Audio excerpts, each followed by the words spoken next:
Hello and welcome to another knitting pod. I am Lena and I'm so glad you're here, whether it's your first time or you're returning. Thank you for coming and spending some time here with me. I know there's an infinite number of knitting podcasts out there, and this is just another knitting pod.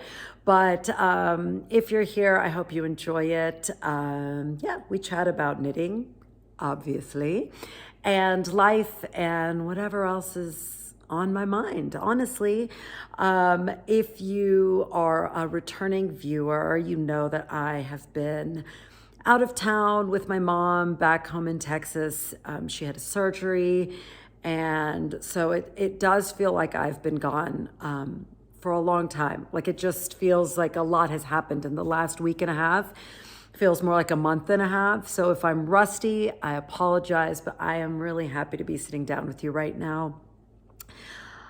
My husband is super busy at work, and so he couldn't leave the house to give me space to tape as I prefer, because I need the space of nobody being here to feel like I can really just be myself without anybody watching. But he's too busy with work right now. And I think he's in his closet taking a call, because I told him he could not sit in his office talking super loudly on speakerphone. So poor guy. I just feel bad. But anyway, you don't care about that. What am I knitting? Actually, let's talk about what I'm wearing, because I will forget and then you'll ask me and then I'll have to write it 10,000 times, and I don't want to do that. This is the Ghost Whisperer top, I think. Yes, it's by Park Williams of Park and Knit Designs. This is one of my very first garments. I know I say that a lot, but like I knit a whole bunch of shawls and shapeless things. And then once I started knitting garments, it was a whole journey. But this garment particularly is just filled with mistakes. First time knitting with mohair, and I tried, I was scared to try magic loop, so I did double pointed needles. That will probably never happen again. Wow, that was a trip, because when you're a beginning knitter, I think it's enough to have 2 needles to deal with, and then to have to deal with 3 or 4 needles, it was a nightmare. I did not enjoy that. And it's a hot mess, but I don't care. I still like this top. And it's getting to that weather where this is the kind of top that really works. It's so cute. I don't know if you can see, but it's supposed to be like a little puff sleeve, and it's short and it kind of gathers in, which is so nice for transitional weather. It's sort of more cropped. You could, of course, make it longer. Obviously, one would most likely wear something underneath this. So I think it's fun to have it cropped and wear it over, like a summer dress or something kind of light and flowy. This is Shibui Silk Cloud, I think. I think Shibui is now out of, they shut down operations, which is really sad, because I know some people just were obsessed with their yarns, which is always a bummer. But it is as soft as a dream if you can get your hands on it. And I think I do have a little bit left of this, and I've been waiting to use it in something, and I think I have an idea, but I'll tell you about that later. So yeah, this is the Ghost Whisperer top. That other top I made that's similar to this? It's a V-neck sweater. I've worn it before. It's called Phantom Fuzz. So she's got several patterns like this that are see-through, like single strand of mohair patterns, that I think she releases them around Halloween time. So they always have like a ghoulish theme. So this is Ghost Whisperer. That one is Phantom Fuzz. And then she came out with a cloak. I forgot what that one's called, but it's like a long asymmetrical dress in a similar kind of stitch pattern, if you could call stockinette a stitch pattern. But yeah, I love the lightweight layering pieces. I think they're so fun and versatile, and somehow this did not hurt my hands when I knit it. I know if you've watched before, you know that my hands can be sensitive to knitting in a small circumference with mohair. But this was a success, and yeah, I have really nothing much to say about it. I usually could go on and on, but that is it. Uneventful. What else? Okay, so what am I knitting now? So if you watched my last episode, you know that I was in, kind of a mental battle about what to take to the hospital for hospital knitting, because it's a very different type of knitting than my normal life. Normally, I do not have large swaths of time in which to knit. I kind of snatch my knitting time in little pockets of my day. And when I say snatch, I mean, sure, there's sometimes when, after I drop off my kids and I have a little time, I will literally put on a timer for 30 minutes and sit and knit and just be and gift myself that time. Because if I don't, I know it sounds counterintuitive, but if I don't set a timer, it's almost like I can't relax, because all the million other things that I know I have to do, whether for myself or for my family or whatever, they're just like haunting me from the side. But if I put on that timer, I know I'm not going to get carried away and spend too much time. And I don't know, it just helps me. I don't know if you kind of feel like you're the same way. I'd love to know. So anyway, the point of me saying that is I do always feel like I'm just trying to piece together knitting time. But considering I was going to Dallas without my children or my husband, I literally did not have anyone else to worry about, obviously, except my mom. But it was just going to be a different type of knitting. If she was going to be resting and recovering and napping a whole bunch, I was going to have a lot longer to knit. So it just felt like high pressure to pick the right project. I ended up picking the Very V-Neck Raglan by Jessie Made Designs for several reasons. If you want to hear more about it, you can go back to the last episode. But one of the reasons was I had already swatched. I had the yarn, which was ready to go, wound up. I had the pattern. I knew exactly what I was getting into because I'm very familiar with Jessie May and her designs. Very straightforward and, clear, crystal clear, with lots of options to customize, et cetera, et cetera. So how did it pan out? Was I happy with my choice? I was extraordinarily happy with my choice. So rarely in life do things work out so perfectly. Here it is. I made so much progress. And today, just literally 10 minutes ago, I bound off the body. So I'm really excited to get to show you the very V-neck raglan. Here it is. It looks big, doesn't it? It is oversized. I was looking to make it with a good amount of ease. I think it's a very, I don't want to say trendy, but one often sees things as cropped sweaters and cropped tanks. And I don't mind cropped, obviously, but I also know that sometimes I want to be able to wear a sweater without thinking about what I'm going to wear underneath it. And so I was determined to make this the right length. I think sometimes what happens to me is I'm getting to the bottom of, like, towards the hem of the sweater or the garment, and I'm so ready and excited to be done with it that I inadvertently cast off a little too early. And even if I'm not intending to make something cropped, I think I end up making it a little too cropped. So this time I was super conscientious of not letting that happen and staying the course. I was trying it on many times as I went so that the temptation to bind off or start the ribbing early was not there. So I think I succeeded in that. I got it to be pretty long. It looks like it's an enormous V-neck. Right now it is, but you pick up collars and make a very wide ribbing for the V-neck, so it pulls everything in, and you can make it as you can give yourself as much as you want there. What else do I have to say? I knit this up in Noro yarn. I have this ball. We talked about it last time. It's the Noro Kakigori style. It is, I think, like a DK plus or minus. It's very thick, thin. It's kind of, I don't know if you can, let me show you this. Maybe this helps.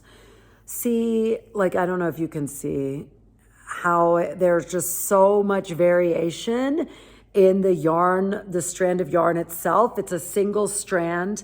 It is not applied yarn. It is 50% cotton, 30% silk, 10% each of viscose and polyamide. I think I stumbled over that word last time too. Anyway, an absolute delight to work with this yarn. This was my first experience working with Noro. I told you last time I had seen another designer had worked up a V-neck sweater in a very similar colorway in the Noro, I believe it was the Silk Garden, whatever the subtype of yarn that's Silk Garden. I could not find anything similar to that, so that's how I ended up with this colorway. It is, it doesn't say the colorway on here, but I think it was called Nala or Naha. It's the 01 colorway, because I know a lot of you thought it was really pretty. One of the things I was, really hoping with this yarn is on the website I bought it from. I think it was called Mrs. Knits Yarn or something, Mrs. Knits Shop. They had a little graphic of a knit up swatch rather than just a picture of the ball. And I think we talked about this last time. I love that because yarn that's variegated in any way tends to knit up very differently than it looks in a skein, an unwound skein. And so I really appreciate when they do that. But in that picture, it showed the variation, but the variation was very, what's the right word?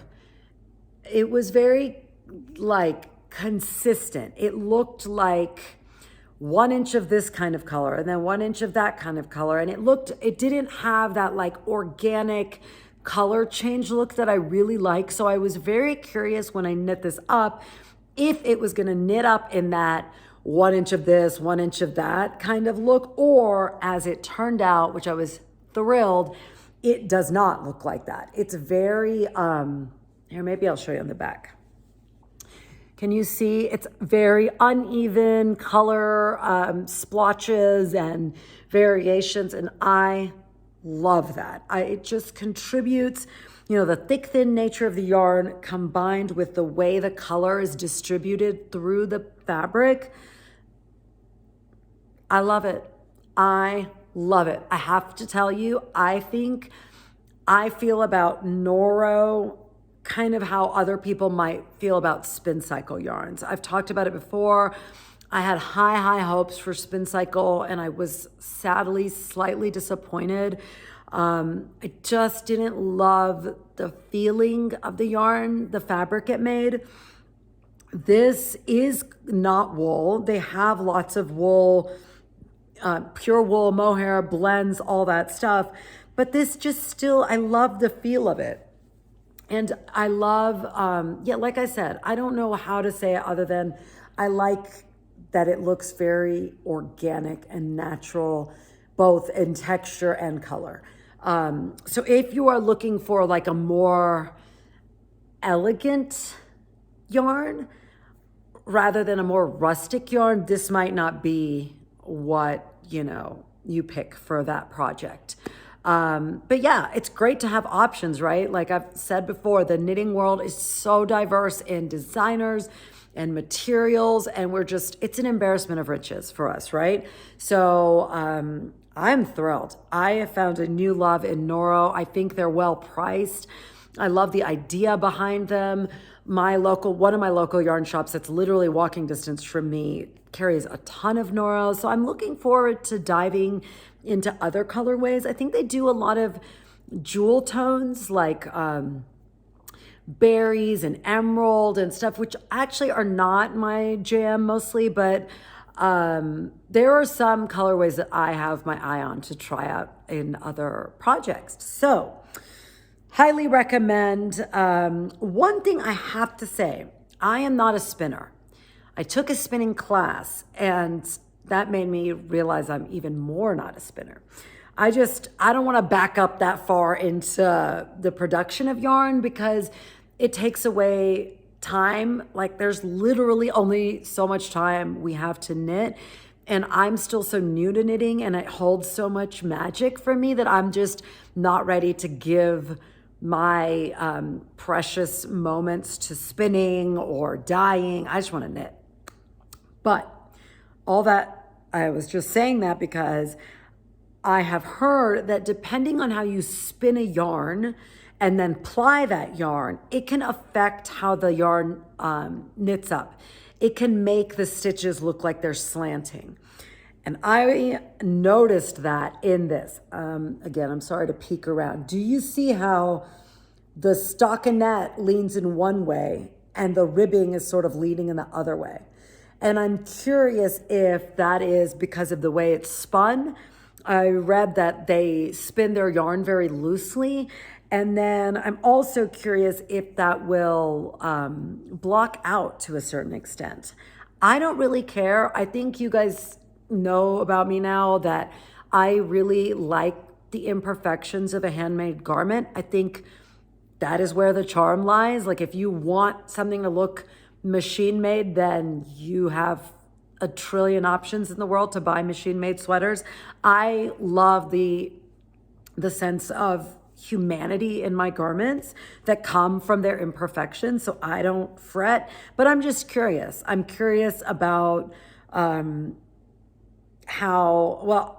it's just so interesting how something that you wouldn't even think about as a knitter, something like the angle of the spin, because when I was taking the spinning class, we first started on a drop spindle, and depending on how fast you spin it or how much twist you give that yarn, it really affects how it knits up. So it's just fascinating.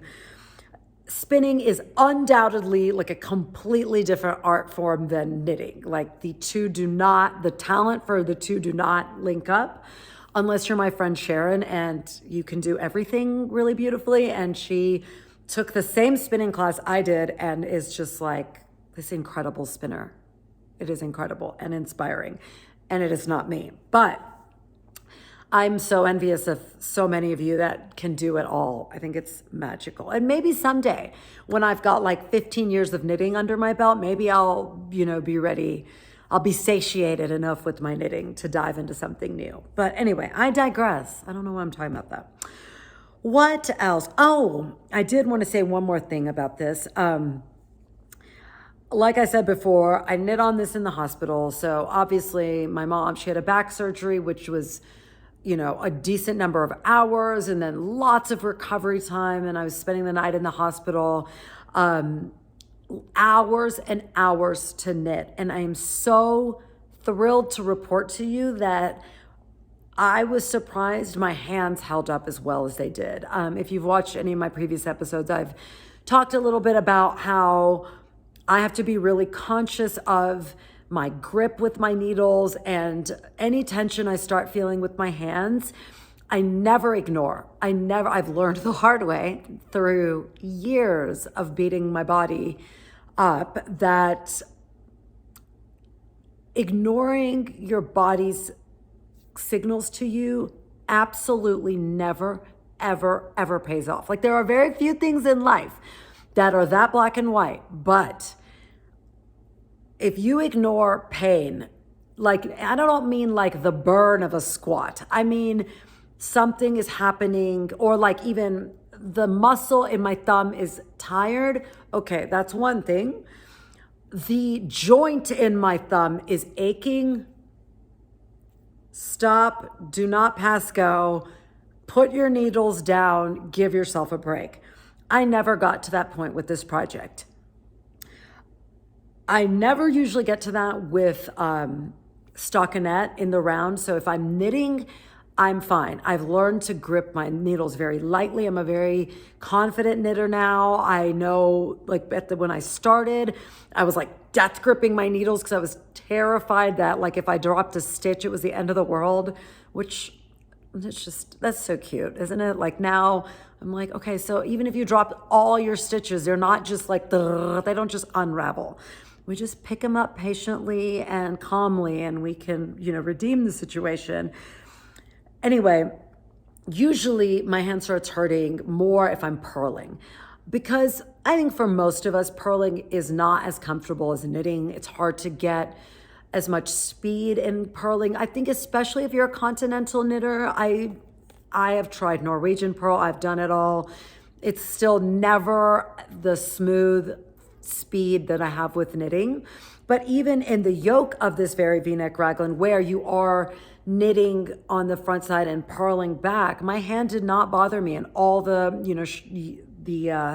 shaping of the yoke, I couldn't believe it. Like I literally could knit as long as I want, with the caveat that I always pause and stretch my hands and give myself a break. I do not power through just because I get lots of tension in my neck and I like to get up and, keep that blood flowing.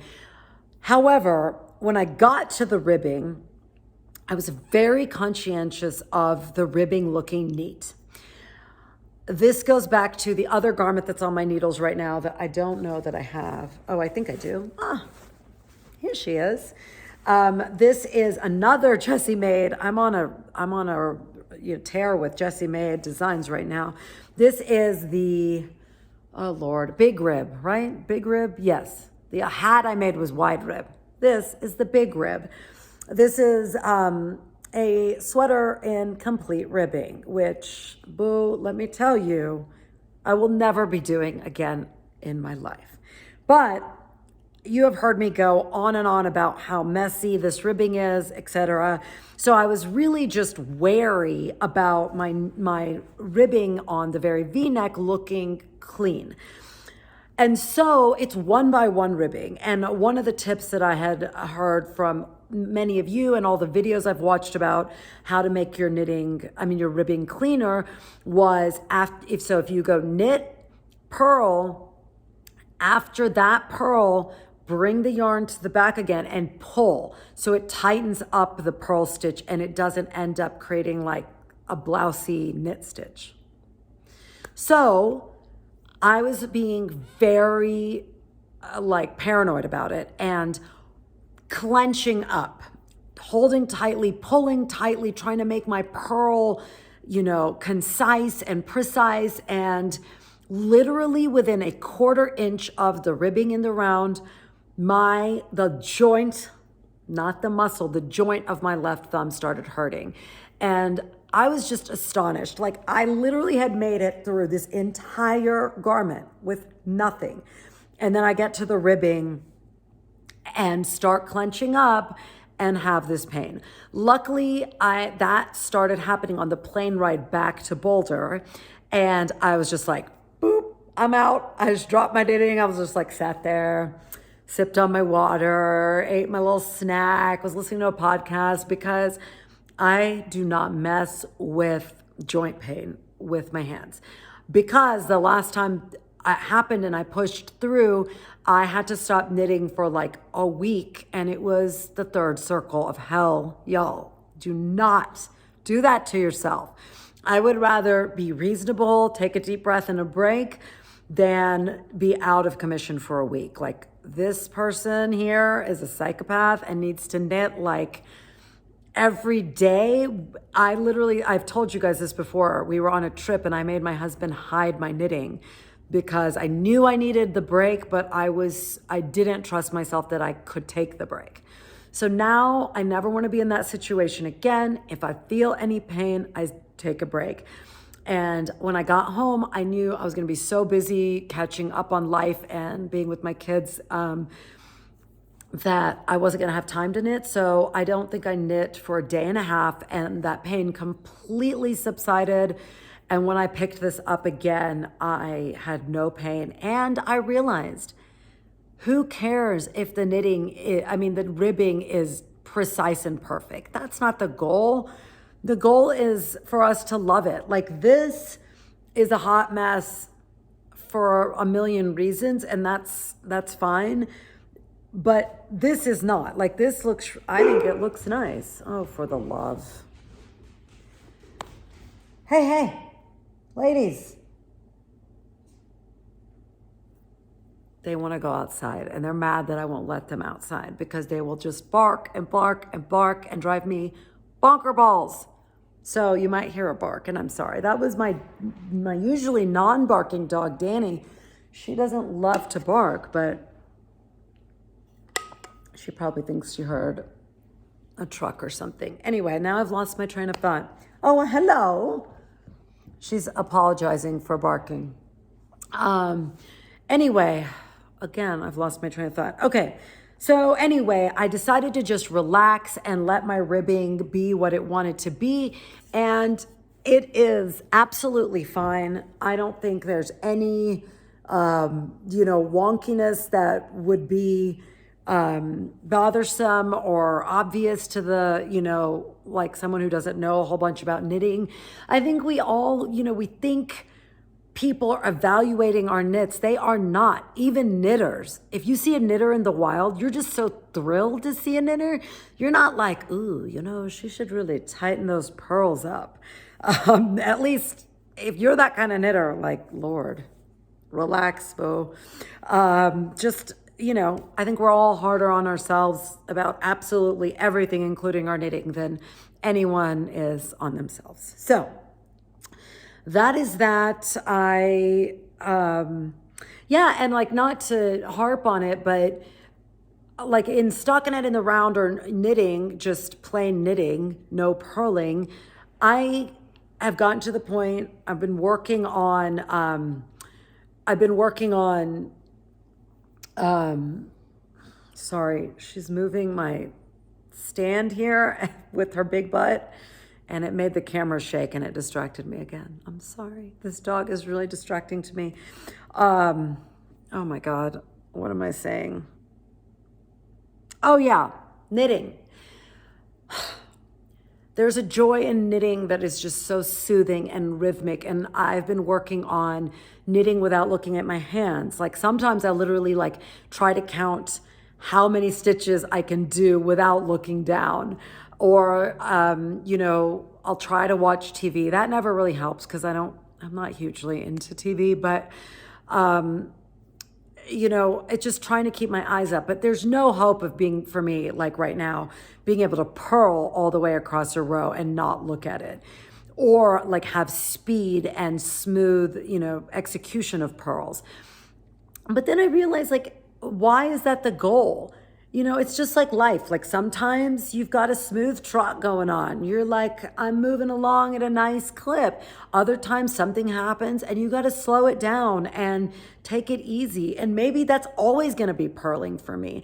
But that doesn't mean I don't like purling, or I'm not going to let that mean I don't like purling. I like purling. I think it's soothing in a different way, forces you to slow down, forces you to kind of think about your tension a little more. And I think that is totally okay. I'm trying to lean into those, you don't need to be, competing to be the fastest knitter. Sometimes I'll go to a knit group or something at a store, and I'm just astonished by how some people's knitting is just so fluid, and they don't seem to have to look at all at their hands. And maybe that'll be me, and maybe it never will be. And either way, it really doesn't matter. It's just the process. There's nothing fast about knitting. And if you're looking for a fast thing, like a fast passion, because I don't like the word hobby, maybe knitting is not the thing, because it is inherently slow. And I think that's why we all love it. Life in this day and age, at the risk of sounding 1,000 years old, is extraordinarily fast, and instant gratification is what we've all become programmed. Like, if if your Amazon delivery is going to take 2 days instead of the same day, we've now gotten to the point where that's a disappointment, which is a whole different podcast. But anyway, slow down, enjoy your pearls. They are beautiful as well, and no need to try to force speed. Okay, I don't know what's next on this guy. I just bound off the bottom. I don't know if next is sleeves or the V-neck, but I'm really excited for the next step because this garment is just gonna be so well loved. It's such a nice, like by the time I finish it and it's off the blocking mats, it's gonna be a fabulous temperature for this garment, and I feel like I'm gonna wear it a lot. So I'm really happy with it. Hopefully by next week, I'll have a lot of progress to show you. I had a lot of progress to show you this week because this is literally the only thing I took to Dallas. I did not take my little crocheted baby blanket that I'm making. I didn't take this big rib. I didn't take my beloved's MCal. I just wanted one thing to focus on. That could have gone either way, in all honesty. Like, it worked out. In retrospect, maybe I should have taken one more thing. But by the end, when I was packing, I was just running around like a mad person. So I didn't have the bandwidth to really think about it. So anyway, that is that. What is next? Well, I have been thinking a lot about this. And it applies to knitting, and it applies to pretty much everything else in life. And that is the pull of the next cast on.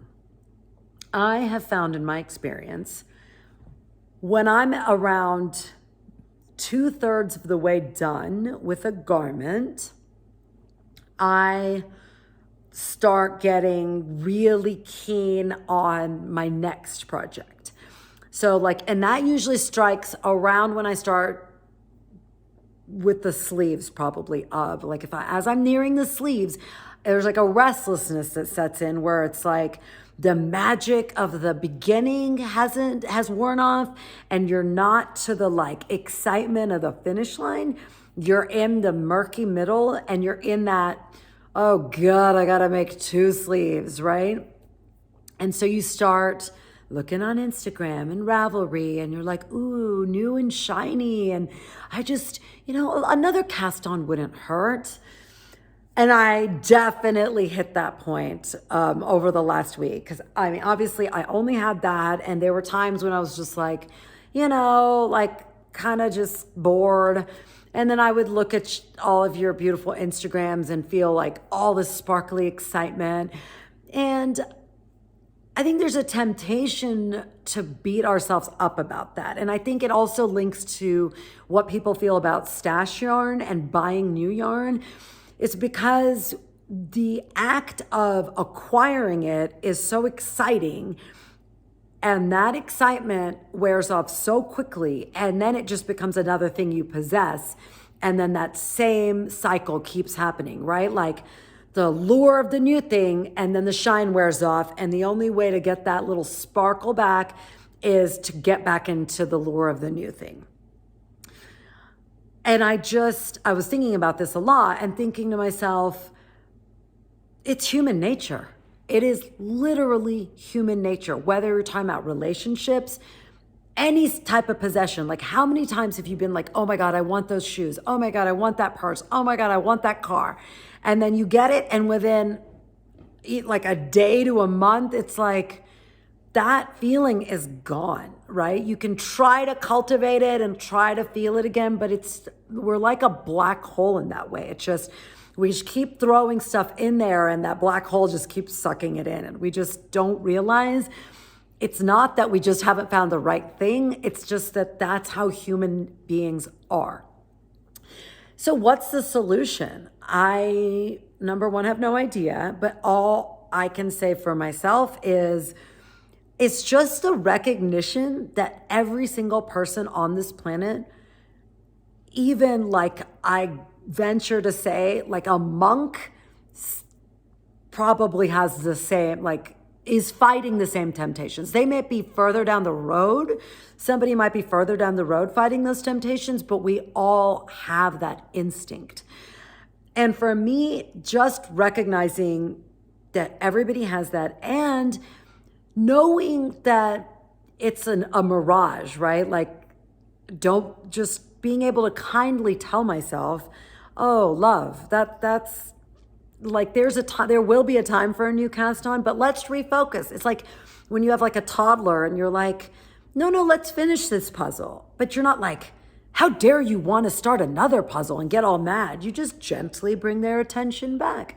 So that's what I do to myself. I have to tell you, the older I get, the more I realize if I talk to myself like I would talk to a 5-year-old that I love, I'm so much better off. Like, the cruelty and the harshness with which we can talk to ourselves does not serve us ever in any way. I don't think it wouldn't serve a relationship we had with another person, and it's not going to serve the relationship you have with yourself. So my point is, I was having a lot of that in the hospital, a lot of like lure of the next new thing, because that is all Instagram and Ravelry. That's what they are. They are just constantly trying to pull us into the next thing, because that's how it's capitalism, it's consumerism. That's how people sell things, which is all well and good. I am so here to buy the next thing, but I'm also here to enjoy the moment, to enjoy that murky middle that might not be as sparkly as the beginning or the end.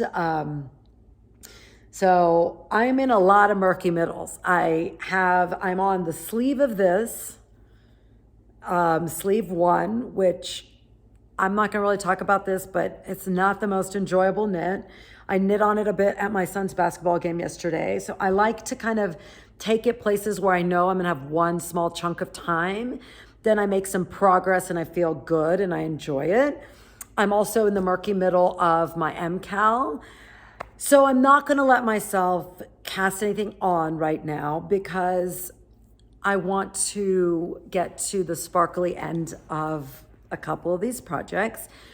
But that doesn't mean I haven't been thinking about what is inspiring me, because we don't have to immediately cast something on to get the joy and the inspiration from all the knitting inspiration that's around us.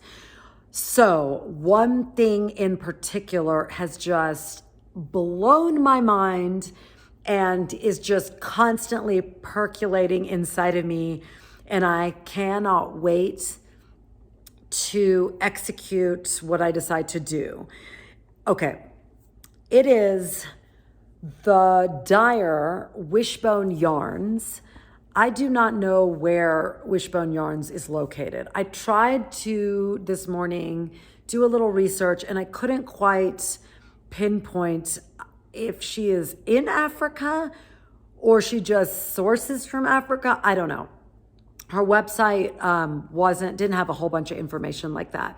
But I found her on Instagram, and she was working on the Rain or Shine shawl by my beloved Stephen West.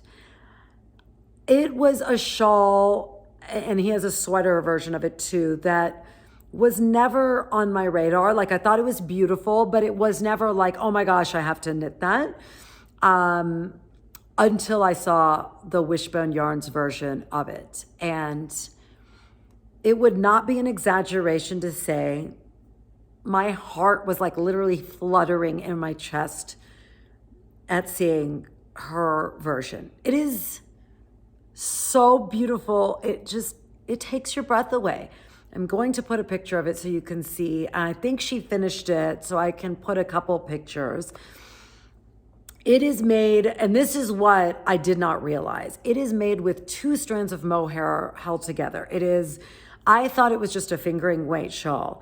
There's something about 2 strands of mohair together that creates this frothy, light, but still substantive fabric that is just so appealing to me. So appealing to me. Like, that's why I think I really like a lot of the European designers do a lot with 2 strands or even 3 strands of mohair held together. And the texture you get from that is just, you cannot recreate that with fingering weight yarn. Like even this, it has like this frothy texture, but there's another pattern. I promise I'm getting back to the rain or shine, but I forgot to say, knitting for Olive, that beautiful, is it Danish? I think they might be out of, they might be Danish. They have a pattern, it's called the puff tee, I think. And it is very similar to this, but it's knit with 2 strands of mohair held together. And I really want to knit that. So I digress. Back to the rain or shine shawl. I did not realize it was 2 strands of mohair, and it's just, she's a hand dyer, and I think she dyes a lot of mohair, so she had a lot of mohair, you know, odds and ends, and so her color palette was just so expansive, and the name Rain or Shine Shawl just came through on on the shawl. Like, oh my gosh, words cannot explain just the beauty of that, of her version. I was so inspired by it. So I definitely have it in my sights for a cast on for very soon, but it would be quite a financial investment to buy that much mohair for me just outright, because I don't have a lot of stash mohair. I have, like I said earlier, I have a little bit of this. I have a little bit of that seafoamy green from my Lace and Fade boxy. Actually, I have a lot of bit of that because I think I almost have like more than half the ball. I have some colors, but no like moody colors. What I like about her palette is it's very moody. Even, you know, the colors she uses are like muted and not really vibrant. Like there's a couple of color pops, but they're just so dramatic. And I would have to buy, like, to emulate that look, so much yarn. And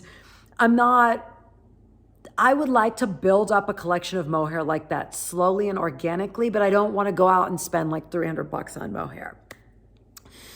So what I was thinking is that stitch pattern to me looks very similar to the bubble stitch pattern that Stephen West does, except that in the bubble stitch pattern, it's stockinette, and in the Rain or Shine, you're dropping down and knitting 4 rows below, but the rest of the stitches are in garter stitch. So it gives it a different look. And it's very rectangular. So it's almost like bricks in garter stitch rather than the like circular bubbles of the painting bubbles. Painting bubbles? Is that right? Anyway. I will put pictures up. I know I'm just putting out a lot of Stephen West stitch pattern stuff like everybody knows. You probably do know, but just in case you don't, I promise I'll put pictures. Anyway, what was I saying? I feel this is what I mean. Like my brain is like super distracted today. So I'm sorry if I'm incoherent. So what I was thinking is I have a ton of fingering weight yarn, like across the color spectrum. I have every tone, every color in every tone. So I have, like, if we're talking about green, I have both pastel, neon, and muted greens. If we're talking about blue, same thing. I just have a lot because I've knit with a lot. I've organically built up that collection. So what I was thinking, I love my bubble cardigan by Stephen West. Y'all know, I love it, love it, love it. It's a piece I wear so much that it shows. Because I've used, in my version, I used a lot of single ply yarns, which tend to pill and kind of show wear a little more. So I really wanted to make another version. And I was thinking of using the Wishbone Yarns version to inspire a new bubble cardigan for me. And instead of using 2 strands of mohair, I was thinking of using all those gorgeous fingering weight scraps and then holding them double with mohair. And maybe buying like 3 or 4 neutral mohairs that are like moodier colors, and then using them with mine to what I already have to kind of create a more tempered color. So if I'm using pink and I'm holding that double with a strand of mohair that's this color, it's going to mute that pink and make it a little duller and moodier looking. And that's what I'm going for, I think. And my dream would be to create one big long fade down the entire garment, either from like deep maroons all through, a muted rainbow into creams and taupes, but not repeating the color pattern anywhere. That's what is in my hopper right now. So I don't know if any of that makes sense. I know I have enough fingering weight yarn to do that, and I am feeling very inspired to do that. But like I said, I want to get some stuff off of some needles before I dive into that, because fingering weight cardigans or sweaters are not palette cleanser projects. They are long, multi-week, month projects. And I know myself enough to know I need to be ready for that. So yeah, that is what I'm thinking. I hope that made sense. I think there are so many negative things about social media, but one of the most positive things is being able to be inspired in a way that your mind might not necessarily conjure up left to its own devices, but taking what other people have done and, bringing your own aesthetic to it and creating something new is like one of the most joyful things about knitting to me. Okay. That was a lot of words, y'all. I'm gonna take a sip of water. Okay. I have one more thing I want to talk about, but I'm not going to talk about it. I'll talk about it another time. One more project that was on my radar, but it's not necessary to talk about right now because I know I'm not going to cast it on, so I'll save it for another time. One thing, okay, so that's all the knitting content I really have. If you want to chit chat about other stuff, please stay. I would love for you to. You guys were so sweet last time. I had these epically long podcasts last time, and you guys were so sweet. You were like, we love long podcasts. I just don't want anyone, I don't know. I was about to say to feel compelled to watch, but why would you feel compelled to watch? You don't. There's no requirement to watch anything for more than 2 seconds if you don't want to. So you are here of your own volition, and if you want to turn it off, of course you will. So I will just keep talking for now. I wanted to talk real quick about one of my subscribers, Jenny. I believe her last name is Rakoto, and she is absolutely adorable, and I follow her on Instagram. And she had posted something about a book signing she was doing, and I was so intrigued. So I looked at it, and she is an illustrator and author.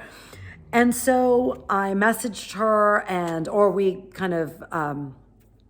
I commented on her post, and she sent me, she lives in France, I believe, and she sent me her books that she's illustrated or contributed to in English, and I got one, and I wanted to show it to you so that if you guys were interested in supporting her, you would. This book is called Mythics Heroes Reborn, and you can see it says Jenny right there. So exciting. So I bought it. I just got it on Amazon, which of course I would have rather gone to like some independent bookstore, but I don't have that around me. But I got it. She said it was appropriate for all ages, and my daughter, both my kids are huge readers, but I gave this to my daughter. I was like, hey, just tell me what you think. She read the entire thing in like literally less than 24 hours. I went upstairs to wake her up this morning. She's 9, by the way, 9.5. I went upstairs and she was up in reading this in bed, which never happens unless she is super obsessed with a book. And it always happens. She'll be reading. She'll be like this. Oops. She'll be like this. And I'll come into her room and she goes, and it cracks us up every time. We always joke. We're like, she's like, hold please. And I'm like, Your Majesty, your breakfast is ready. Anyway, she devoured it and she came downstairs for breakfast and she literally said, so about book 2. And so she like begged me to order book 2, which I did. So anyway, all this to say, I love the community we're building here. I just think you guys are amazing in every way. And you are also talented in like infinite ways, I'm sure, but getting to discover just one of your incredible gifts and creativity, I was thrilled. And I think books make the best gifts for the kids in our lives or even the adults in our lives. Every child in our, most of our lives probably has far too many toys that they probably don't get that much out of, but a book is always something you're going to get infinite joy out of. So if you have a birthday or a kid or just looking for a fun gift, support Jenny, buy these books. She's got so many others. Go check out her Instagram. I'll put it down right here. She has an account for her knitting and for her books. So I hope you'll check them out because they're super fun. Yay, Jenny. She even has her own knitting podcast. Y'all are so prolific. It's incredible. Okay. Last thing I'll talk about real quick, if you are interested in my little life update, my mom's surgery went great. She had a spinal fusion, which even if you know nothing about back surgery, sounds serious because it is serious. And it was no joke. I was very grateful that for many things, but for one, that my mom is so strong and healthy and has always taken care of herself because she's in her 70s, but she is as fit as she's always been. And so, recovering from a very difficult surgery is always going to be a lot easier if you've got solid health going in. So I was grateful for that.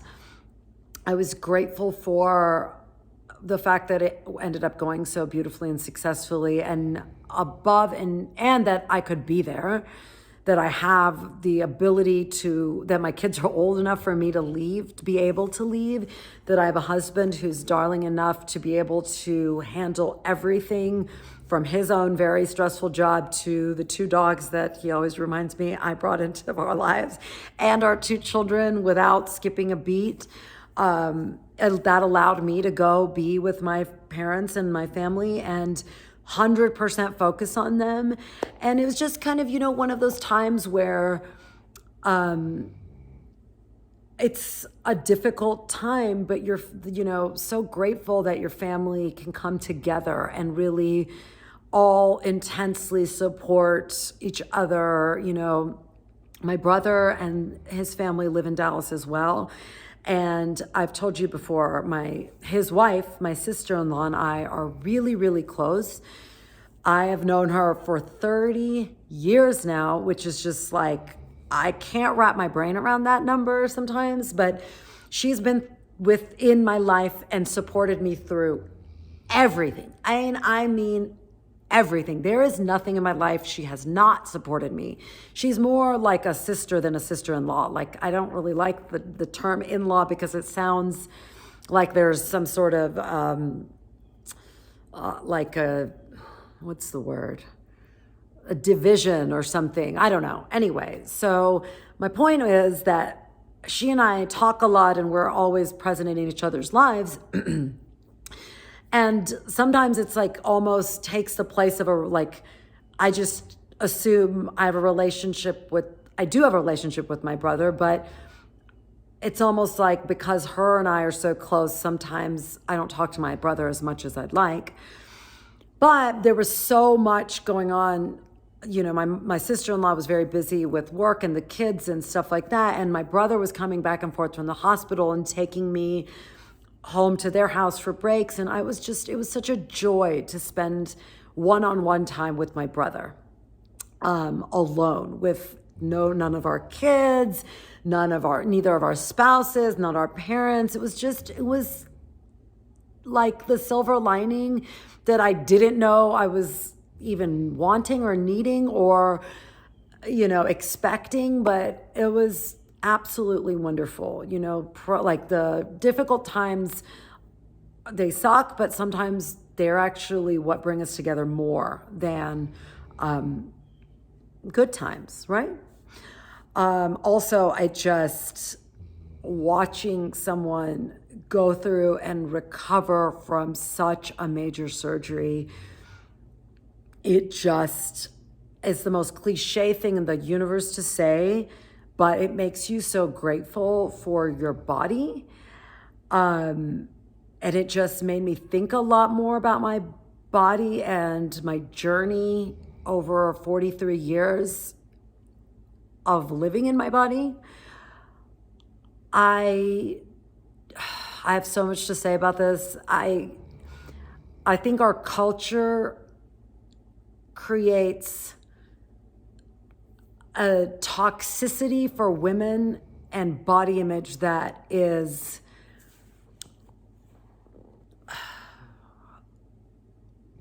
just deplorable. I think we are born knowing that we are, these beings that are a one whole unit of mind, body, spirit that's integrated. And then our culture teaches us to constantly treat our body like it is a project, that it is something to be conquered, to be mastered, to be beaten into submission, to be disrespected, to be ashamed of. And I am no different. And I grew up in the 90s, like my teenage years were in the 90s, where I think the American culture ramped that stuff up even more. It was the age of like Victoria's Secret supermodels. And like now it's not even just beauty, but it's like this Amazonian stature and this body that is just 1000% unattainable unless you just drew a genetic lottery and were born that way. That just created like a ready-made, box full of misery and body shame that just women are fed, and it's just that cycle is perpetuated every day through the media images, culture, what magazines, like, oh my God, when I think about the magazines, like, God bless my mother, she never let me read Glamour or Cosmo or anything for the 18 years I lived in her house. But when I went to college, of course, then I started reading those magazines, and like, it just feeds you this story that your whole life basically should be a mission to make your body as pleasing for other people to experience. And that experience that other people are having of your body is so much more important than your experience of your own body. And I whole hog internalized that message and spent decades of my life. I shouldn't say spent, I should say wasted decades of my life thinking of my body as that project, as that thing that should be conquered and beaten into submission. And only through just the amount of effort it has taken to overcome that is just a monumental effort. And it's possibly one of the things I'm proudest of, because I wasted so much time in self-loathing, and I know how hard it was to overcome, that I refused to pass that on to my daughter. I refuse to contribute to her thinking that her value has anything to do with her beauty.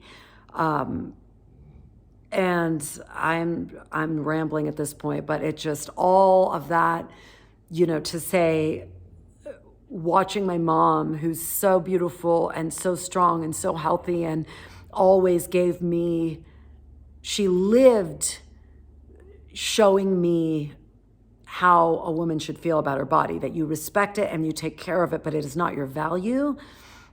But I think she was able to do that because she did not grow up in the American culture. She grew up in India. And once I grew up here, but I grew up in her house, everything became much more intense in that stuff when I went to college and was a lot more exposed to the general culture and the media culture that women are bombarded with.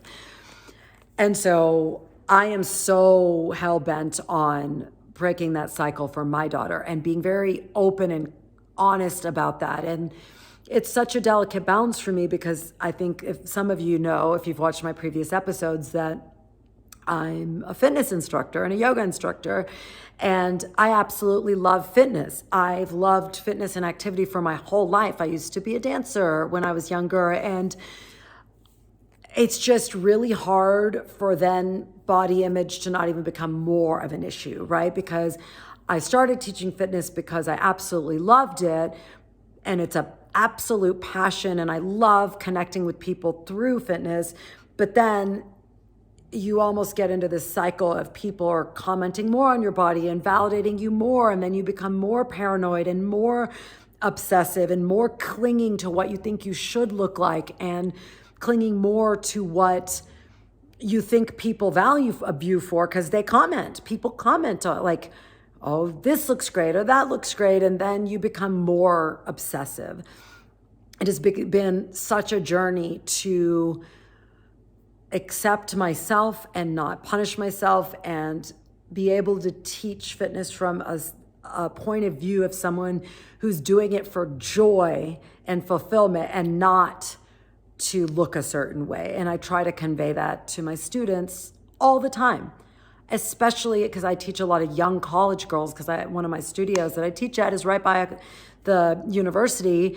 And I just feel so bad for these girls that have to grow up and fight for their own bodily autonomy and looking the way they do look or want to look and being hella proud of what they look like.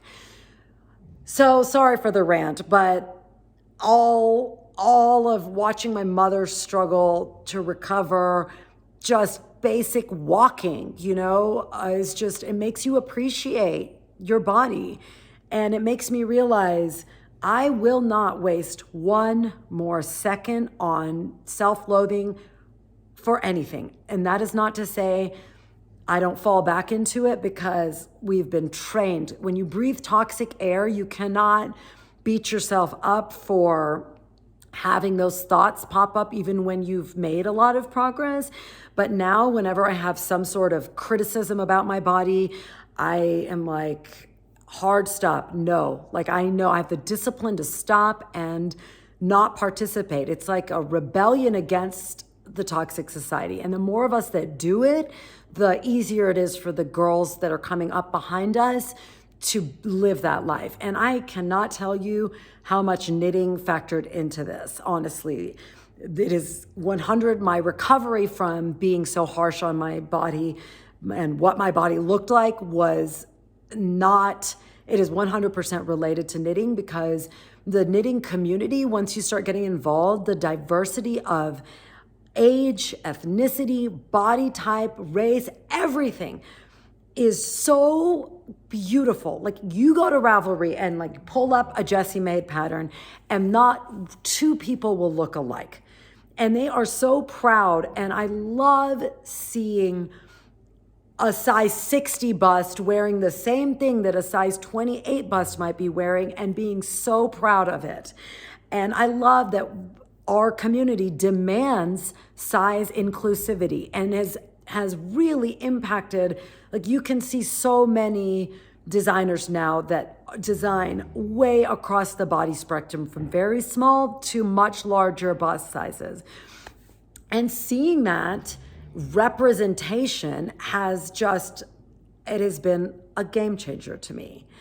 Not to mention just the very act of knitting made me occupy my body in a completely different way. It made me just feel like I'm falling. Whenever I knit, I feel like I fall into my body, and all the crazy judgment and whatever is up in your mind, it quiets. Like I feel when I'm knitting the way I imagine my dogs feel when we give them a bone to chew. they'll like close their eyes and you can just see the like, they're doing what they were born to do. Like every part of them is synchronized in this activity and they're just feeling complete peace. And that's how I feel when I'm knitting. I feel like my body is doing what it was born to do. My mind and my soul are quiet and in this rhythmic thing. And doing that over and over has taught me that my body is for my living, not for anybody else's enjoyment. I'm going to live my life for me, and I don't care what anybody else thinks about the size of my hips or my thighs or whatever else nonsense is out in the culture. And the more we model that, the more the world changes. And I know sometimes the world feels so messed up across so many, across the entirety of it, that how can we make a difference? Well, we can make a difference by modeling a different way to be. And that is a trickle effect out into the world. My daughter will grow up with a completely different storyline for herself than I did. And she won't have to fight those battles. She'll have to fight other battles, but I pray and hope that this is not one of them. Let's conquer this hill. I would be curious if you guys have had similar experiences in life, if knitting has healed your struggles the way they've healed my struggles. And your struggles might be something completely different. But I just think it's underestimated how something physical like knitting and the community around it can heal the things that we struggle with just so beautifully. That's why I have such a deep reverence for knitting. It sounds like just like people use the word hobby, and I hate that word because it's not a hobby. It's a lifestyle. It's a spiritual practice. Amy Palco always says that, and she is spot on. So anyway, you should never have given me permission to have longer podcasts because this is what happens. I end up talking away, but what are you going to do? It's been on my mind the last week, and it's been on my mind for the last 30 years. I think is that like the goal is always that return. We think of growing up as advancing and maturing as being like progress. And the older I get, the more I realize actually it's unlearning that's progress. We learn so many things as we grow up that are just completely wrong and toxic and wrong. And it's the unlearning that is actually the growth. And when I look at my daughter, I strive to be more like her and less like what I've been taught over the last 43 years by society. The last thing I'll say is, like I said, I love teaching fitness. I love it. I love it as much as I love knitting. It's just, everything has to be balanced, right? And so I picked up a class to teach tomorrow, which is Saturday. I don't usually teach Saturday, but I had to sub out a bunch of classes and I've been missing it. So I picked up a class to teach tomorrow. So I was telling my daughter and my son this morning, I'm going to teach a class tomorrow and I'm really excited. And my daughter said, well, then it's probably a good idea that you not work out very hard today so that, you don't overdo it and then you've got, enough energy for tomorrow. This is a 9-year-old, y'all. I was just, first of all, like I get a little teary because like that's such gentle love that she gives me. Like that's the way we should talk to ourselves. Not like you shouldn't do this or you shouldn't do that, but just, hey, maybe just take it easy because we want to take care of you because I love you.